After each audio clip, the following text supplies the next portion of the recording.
Good morning. Welcome to the forecast discussion for April 9th, 2012. It is 8:43 a.m. and we're starting off the day with clear skies but very windy conditions. Winds are ranging from 10 to 20 miles per hour, gusting up to 30 miles per hour at times from the northwest. Now, what's causing all these winds? Well, let's take a look. One thing I want to point out, look how low these dew points are, ranging from 19 to 31. We have 22 down in Atlantic City, right along the coast. I'm going to show exactly why that's really important as we look at the forecast for today. Take a look at the surface map, and you can see we have a powerful area of low pressure that is developing in the St. Lawrence River Valley. This low pressure system is going to lift to the northeast towards the Canadian Maritimes, but as it's doing so, notice these lines. These are lines of pressure, and when you have the lines packed in like this, it's called a pressure gradient. And unfortunately, with this pressure gradient, you're going to continue to have strong winds from the northwest, anywhere from 10 to 20 miles per hour, gusting at times to 40 miles per hour. If you're in an urban location like New York City or Philadelphia, winds in between the buildings, should I say, will gust up to over 40 miles per hour, and sustained winds will be around 30 miles per hour in some of those locations where the winds are moving through the buildings just right. So be on guard for that. The good news, though, is that when we take a look at the infrared satellite picture, we have clear skies throughout much of the region. And that's because all the lifting associated with this low pressure system is focused over New England and portions of southeast Canada. And as a result, we're having a lot of sinking air developing over the Philadelphia and New York City metropolitan area. That, as a result, leads to clear skies. Now, there is a few isolated showers over northwestern Connecticut, but those will continue to dissipate as we move on through this morning. Most locations are experiencing scattered cloud cover over Connecticut and no precipitation. The rest of the region is experiencing clear skies, and you can expect that through the day.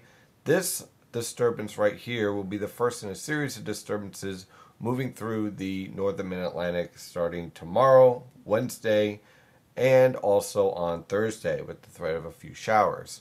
Now, remember what I pointed out with the low humidity. What we're looking at here is called the Farmer's Index, and basically what this shows is the potential for brush fires and fire conditions. Now, the range is from 2 to 6, and 6 is the highest, and that means you have a high threat for the potential for fire danger. Now, if you are one of those people who smokes, not that I have anything against you, but please do not throw your cigarette butts out of your car into, let's say, a brush, because that is the number one way to produce a fire. And unfortunately, with the strong northwesterly winds and the humidity so low, and also the boundary layers so dry, well, it won't take much to start a brush fire, as we're already seeing in portions of Burlington County. So be on guard for that, be cautious of that, and just be wary of, if you have a barbecue outside or you're just throwing away a cigarette or whatever. Just use some caution and use some common sense when it comes to the potential for fire danger, because it is very high over the Philadelphia metropolitan area and New York City metropolitan area. It improves a bit more as you head out towards eastern Long Island and over much of Connecticut, but still there's going to be a pretty impressive threat here, and it's going to remain a threat, I think, for some time until we really change this weather pattern and bring in a lot more moisture into the region, which I don't expect anytime soon. We'll take a look at the forecast using the European model guidance from the Penn State EWOL website. And what we have here for the first day is, you can see our upper level low exploding over the Canadian Maritimes. And here we have a series of disturbances that will be on the way. Now, the weather pattern moving forward will be a bit cooler than what we've been experiencing, and that's because of those series of disturbances and that trough over southeast Canada. So we'll be averaging slightly below normal for this time of year, temperatures in the 50s for the most part for tomorrow and also on Wednesday and Thursday. But then we start to warm back up as we head into Friday. Now, the disturbances that will be moving through will be able to produce a few scattered showers, but this isn't a widespread rainfall event. So if you do have outdoor plans, yes, be on guard of a few showers, but it won't be a washout. So this week won't be that bad, but you'll definitely experience cooler conditions and the threat for a shower here or there. As we move in towards the weekend, I know everyone's getting ready for the big game for the Yankees opening day. And I can tell you that it's going to be very pleasant with temperatures in the 60s and clear skies as high pressure will settle over. Forgot to mention, I apologize, the Phillies game for this afternoon will be dry, but will be, of course, windy. So possibly a lot of home runs this afternoon, so that's pretty cool. As we head in towards the weekend, again, high pressure will be in control. Now, notice the pattern shift here. Our trough lifts up into the Atlantic, and here comes the ridge. I've been warning that this is going to return, and when this ridge returns, temperatures will be warming up in a big way.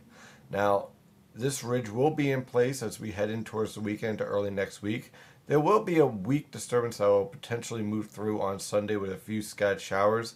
That's with the warm front, not a washout in any way, shape, or form for Sunday, but it's still a threat for a few scattered showers, mostly in the morning, and then clearing skies for the afternoon. Early next week, high pressure and control. This disturbance right here, you might be keeping an eye on it for early next week, but notice it starts out in the southern plains and moves towards the western Great Lakes. And that means the storm track is basically down through the west coast, cuts up through the southern plains and up towards the central Great Lakes, which puts the northern mid-Atlantic in a very favorable and very warm pattern moving into next week and early next weekend. So that is the forecast for today. Of course, I'm your meteorologist, Stephen DiMartino. You can follow the latest weather information at nynjpaweather.com and nynjpaweather on Twitter and Facebook. Have a wonderful day. Stay safe out there.